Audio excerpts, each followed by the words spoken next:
नमस्कार, स्वागत है आपका न्यूज टाइम्स के इस बुलेटिन में। मैं हूं रूही और आइए सबसे पहले नजर डालते हैं आज के मुख्य समाचारों पर।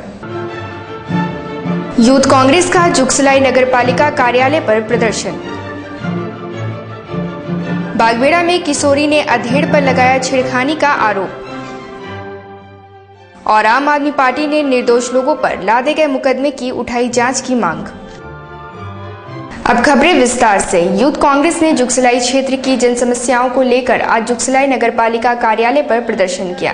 इस दौरान मांगों से संबंधित स्पेशल ऑफिसर को एक ज्ञापन सौंपा गया। साफ सफाई करनी होगी, मतीकरण करना होगा। यूथ कांग्रेस जिंदाबाद, विशेष पदाधिकारी होश में आओ। परितोष सिंह ने कहा कि क्षेत्र में गंदगी का अंबार लगा हुआ है। क्षेत्र की जनता पानी बिजली की समस्या से जूझ रही है। गंदगी के चलते मलेरिया और डायरिया का प्रकोप बढ़ने लगा है। प्रशासन को साफ सफाई पर विशेष ध्यान देना चाहिए। जुगसलाई जलापूर्ति योजना है, उसके द्वारा जो पानी की सप्लाई हो रही है वो गंदी पानी की सप्लाई हो रही है। पानी में प्रेशर नहीं है, पानी समय पे नहीं आ रहा है। गंदगी के चलते मलेरिया और डायरिया जैसी बीमारियां इस क्षेत्र में फैल रही है। और पवित्र रमजान का महीना आया हुआ है और वार्ड नंबर 1 से लेकर वार्ड नंबर 2, 3, 7 और इन तमाम वार्डों में हम लोग विशेष युद्ध स्तर पर सफाई अभियान की मांग करते हैं। और इन तमाम समस्याओं को लेकर आज हम लोग विशेष पदाधिकारी को ज्ञापन सौंप रहे हैं। अगर सप्ताह भर के अंदर हमारी मांगों को नहीं पूरा किया जाएगा तो युवा कांग्रेस विशेष पदाधिकारी के खिलाफ उग्र आंदोलन करेगी। इसकी सारी जिम्मेदारी जिला प्रशासन की होगी। बागबेड़ा थाना क्षेत्र की रहने वाली अनीमा कुमारी नामक किशोरी ने वहीं के रहने वाले सुरेंद्र करुआ नामक व्यक्ति पर छेड़खानी का आरोप लगाया है। थाना में आई उक्त किशोरी ने कहा कि सुरेंद्र करुआ घर में घुसकर उसके साथ अश्लील हरकत करता है। उनका घर सामने में एक बुढ़ा रहता है, वही मेरे साथ बहुत दिन से छेड़छाड़ करता है। जब माँ काम में चले जाती तो घर घुस के कपड़ा उपड़ा खोलने खोजता है, इसलिए डर के पूरा बस्ती वाला भी। एक बार हम घर में थे और माँ काम में गई थी और कोई नहीं था और वो घुस के मुंह दाब के कपड़ा उपड़ा खोलने खोज रहा था। तो हम किसी भी तरह से अपने आप को बचा के बाहर निकल के और बस्ती वालों को बोले कि ऐसे तो वो लोग को मतलब कि ताला वाला घर को मार के रख दिया। और उसका तो बुढ़ा भागा नहीं बल्कि बगले में है, बुढ़ा बगल में है और अभी भी मेरे को देखते रहता, छेड़छाड़ करता और मोबाइल रखे रहता, मोबाइल में फोटो खींचता और गंदा पूरा फोटो सब रहता। उसको बोलता देखो ऐसे करके बोलता है।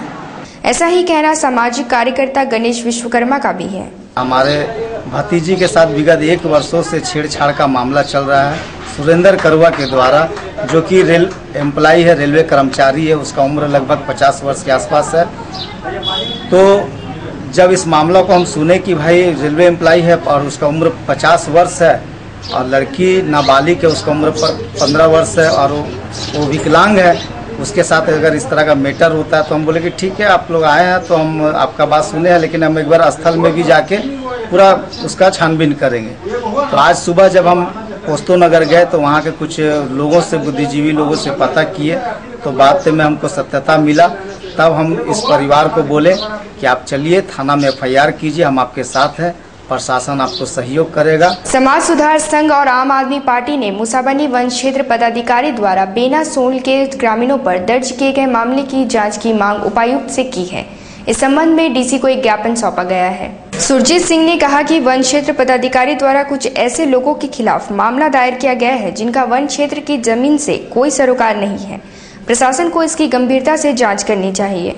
आम आदमी पार्टी जिंदाबाद, अरविंद केजरीवाल जिंदाबाद, केजरीवाल जिंदाबाद। वन विभाग के क्षेत्र में एक ज्ञापन सौंपने आया है। मूसाबनी में जो वहाँ पे वन विभाग का जो जमीन था, जो बरसों से वहाँ पे ग्रामीण वहाँ पे गरीब रहते आ रहे थे, वो उनके आज बेटे भी हो गए। वहाँ पे उनका बिजली बिल सब कुछ कटता है। आज वन विभाग ने वहाँ पे उन ग्रामीणों को हटाने के लिए नोटिस जारी किया है, मामला दर्ज किया है और वहाँ पे ग्रामीणों को हटने को कहा गया है। ठीक है, जो कि हम लोग इसीलिए यहाँ पे ज्ञापन देने आए कि इसको अविलंब इसको मामला को वापस लिया जाए, क्योंकि वहाँ पे ग्रामीण जो बरसों से रहते आ रहे हैं, वो यदि वहाँ पे घर नहीं रहेंगे तो वो कहाँ जाएंगे और कहाँ रहेंगे। कदमा मार्केट में वेस्टर्न बेकरी नामक दुकान का उद्घाटन रविवार शाम क्षेत्र के कांग्रेस विधायक बन्ना गुप्ता ने किया। इस मौके पर कई गणमान्य लोग मौजूद थे।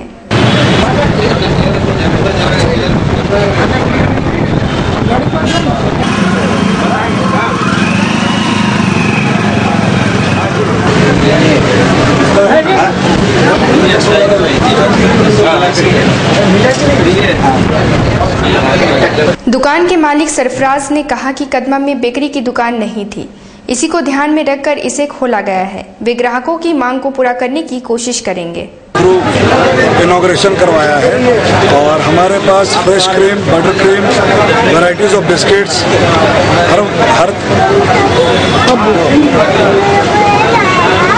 हर तरह की बिस्किट्स, केक, पेस्ट्रीज सब अवेलेबल है।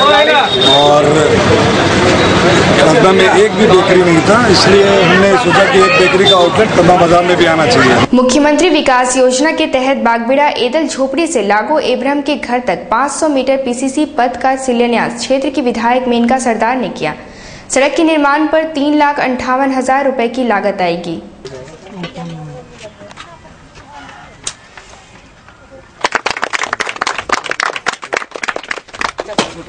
मेनका सरदार ने कहा कि सड़क नहीं होने से बस्तीवासियों को काफी दिक्कतों का सामना करना पड़ता था।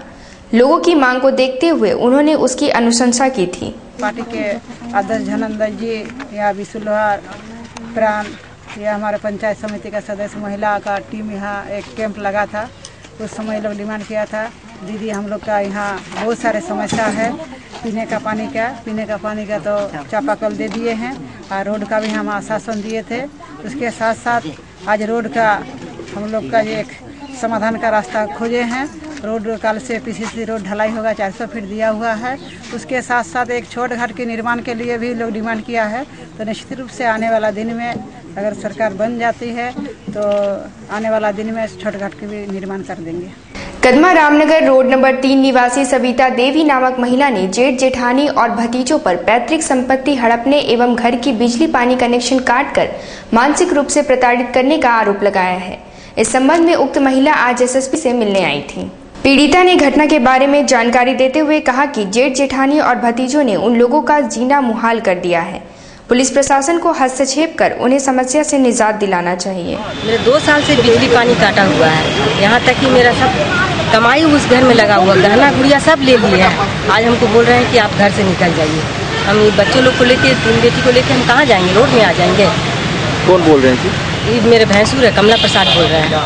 हमारे साथ मार पीट सब चीज कर रही है। केस भी हमारा चल रहा है, लेकिन हमको बहुत परेशान कर रहे हैं घर से।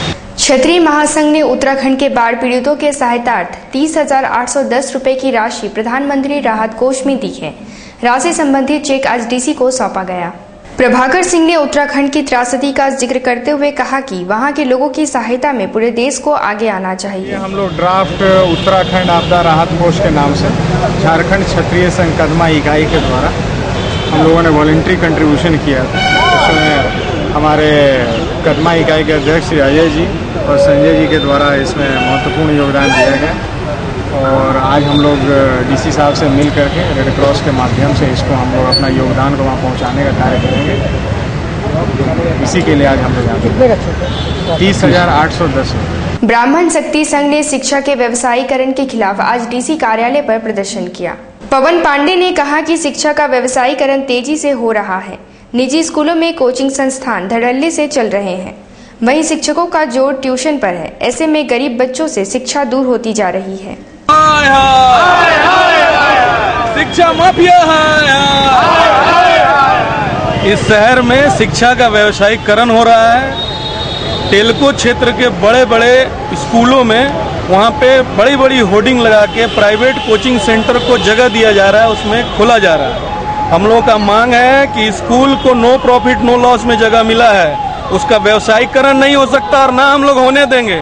जो लोग इस गलत फहमी में हैं कि वो शिक्षा का व्यवसायीकरण कर सकते हैं, उन लोग को हम लोग चेतावनी देना चाहते हैं कि वो जल्द से जल्द होश में आ जाए। और प्रशासन से हम लोग ये मांग करने आए हैं कि अविलंब जितनी भी होर्डिंग दिख रही है इस शहर में जो कि स्कूलों के अंदर कोचिंग चलने का होर्डिंग है, उसको तत्काल होर्डिंग को यहाँ से निकाला जाए, अन्यथा हमारा समाज के लोग उस होर्डिंग को उखाड़ के फेंकने का काम करेंगे और स्कूलों में हम लोग तालाबंदी करेंगे।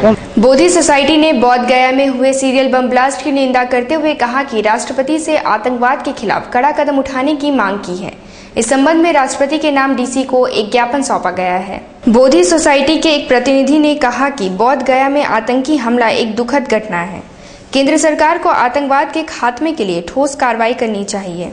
करोड़ों लोगों का आस्था के प्रतीक बोध गया बौद्ध महाविहार में जो बम विस्फोट हुआ और जिसके कारण 2 बौद्ध भिक्षु घायल हुए, हम इस घटना का बौद्ध तरीके, शांति, करुणा, मैत्रीपूर्ण तरीके से इसका तीव्र विरोध करते हैं। स्थानीय Bodhi society Jharkhand state Buddhist headquarters की तरफ से हम लोगों ने राष्ट्रपति जी के नाम से एक ज्ञापन माननीय उपायुक्त को देने के लिए आए हैं और हम उनसे ये अनुरोध कर रहे हैं भविष्य में ऐसा कोई घटना नहीं घटे, ताकि सारे प्रदेश, देश या अंतर्राष्ट्रीय स्तर पर अशांति का वातावरण फैले।